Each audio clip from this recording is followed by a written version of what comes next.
Good afternoon, ladies and gentlemen, and welcome to the presentation. It's good to be back here again this year to give you a little bit of an update on our strategy. We were transitioning from being a platinum company to a gold company, and we're just in the last little bit of work to do to complete our acquisition of SandGold, which cements our company's portfolio of gold projects in Western Australia. So Platina is a West Australian-focused gold exploration company. We've got a package of tenements in the Yilgarn and in the Ashburton Basin. We're a 13 million market cap company, and we also own the Owendale Scandium project in New South Wales. It's one of the world's highest grade Scandium projects. What I want to talk to you about today in my presentation is just to introduce the executive team driving this company. I just wanted to talk to you about three of our key projects that are going to be generating all of our news flow in the next 6 months, and then to just touch on how we're actually going to be funding those exploration programs. So I've been with Platina for about 4 years. I've got nearly 27 years experience in the industry. In a variety of roles, including corporate finance, research analyst, and I floated my first company, Elementos, in 2009. So I've been working with public companies since then, mainly involved in the identification, acquisition, and funding of projects. So over the last 4 years, I've been leading this restructure of Platina, as I mentioned earlier, exiting platinum and entering into the West Australian gold business. Before I joined Platina, I was the CEO of Sienna Mining. I joined them in 2016 when I had a market cap of 400,000, and it's hard to believe that that's an over a 2 billion market cap company now. But back then, I identified the Ortier project in Canada, and over about a 2-year period, I raised $60 million for that company, which seems like loose change for lithium companies these days, but we put that about 12,000 metres of drilling into that project. It already had about 4,000.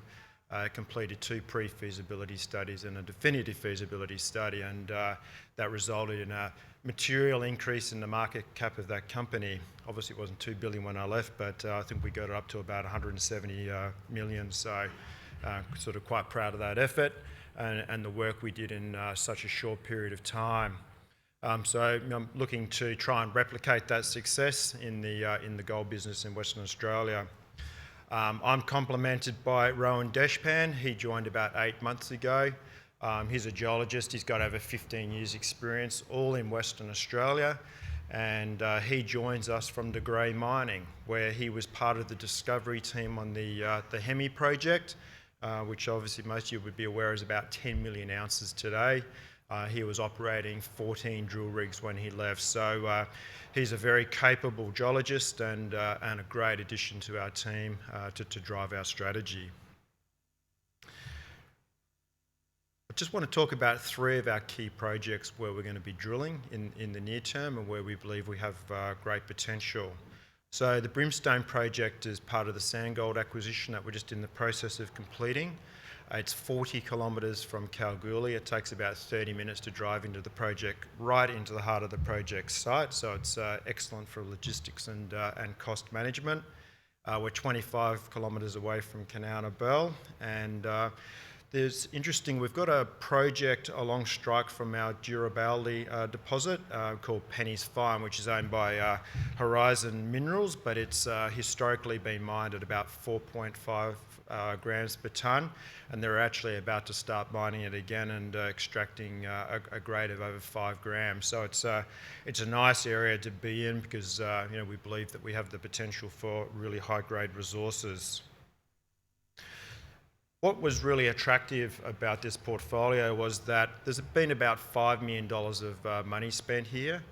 50,000 metres of drilling seems like a lot of drilling, but the key here is that most of that drilling has been air core and very shallow, less than 50 metres, and in fact 93% of those holes are less than 100 metres depth. And there's been some really good intersections that have never been followed up by any form of systematic exploration program. So we've got essentially 6 walk-up drill targets ready to go. And there's been quite a large concentration of drilling around the Garibaldi project, which kind of looks like this in an oblique section. And you can see there's some really nice grades in there, 34 metres over 2.8, 22 metres at 4.5, and a nice intersection a little bit deeper at 55 metres over 2 grams. So this is all quite shallow. This system's open at depth and it's open along strike. And these are the types of targets that we're looking at across our package. So we're just working on getting our cultural heritage clearances in place. Everything going to plan. We want to be drilling here in February next year. We acquired the Xanadu project about 2 years ago.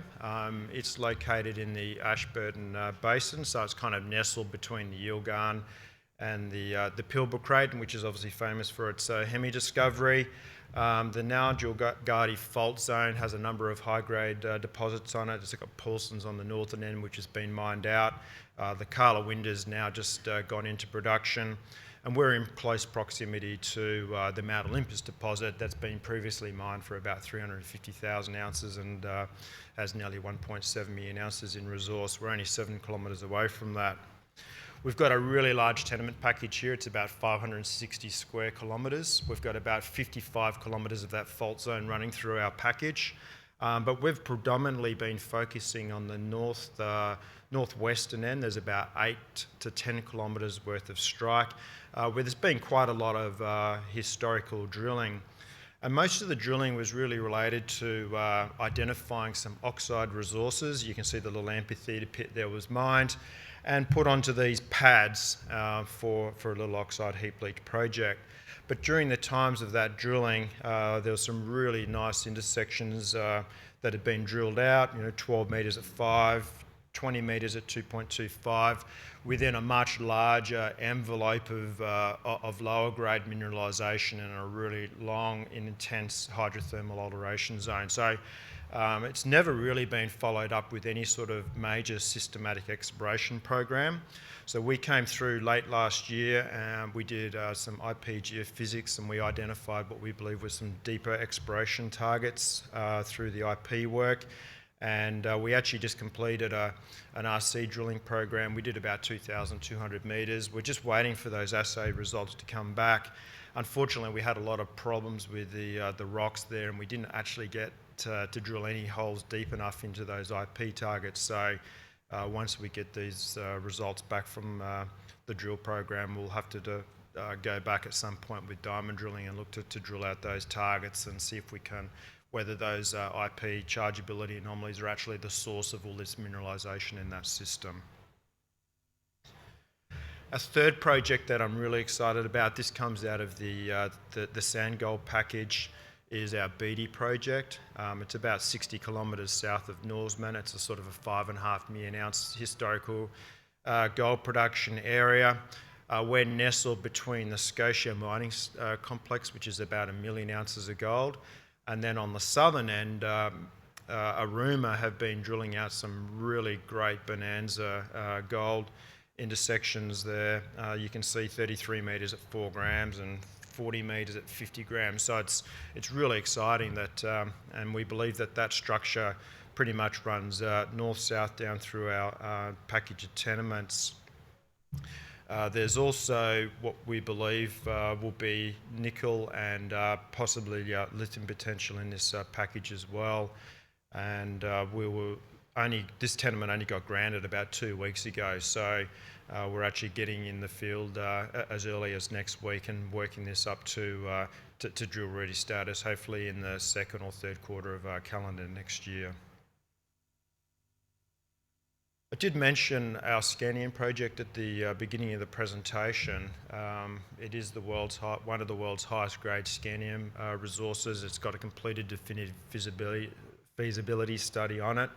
Platina's historically invested about $14 million in this project, and we are actively working on a program to try and unlock the value of that project. and you'll see that news flow over a period of time as we can report it. Just corporately, we've got a 30 million market cap.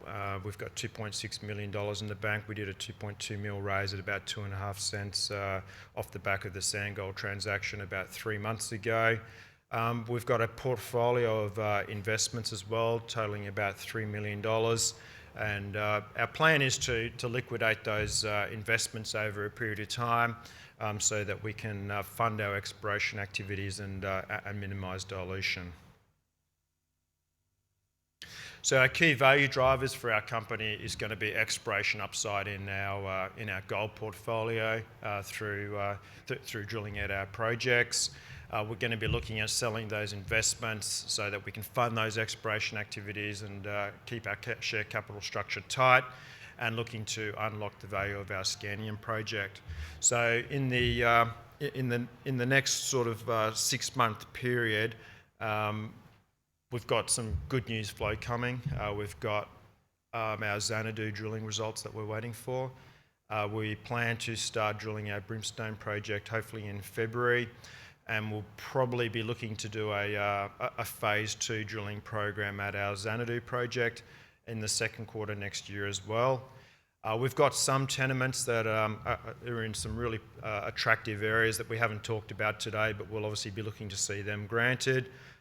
Looking to unlock the value of our non-core assets, which is essentially our Scandium project, and hopefully, we believe that we've got attractive investments, and we would like to see them perform well and exit them so that we can fund our exploration activities. Happy to have anybody come across to the booth and discuss any of this in more detail. Thank you very much.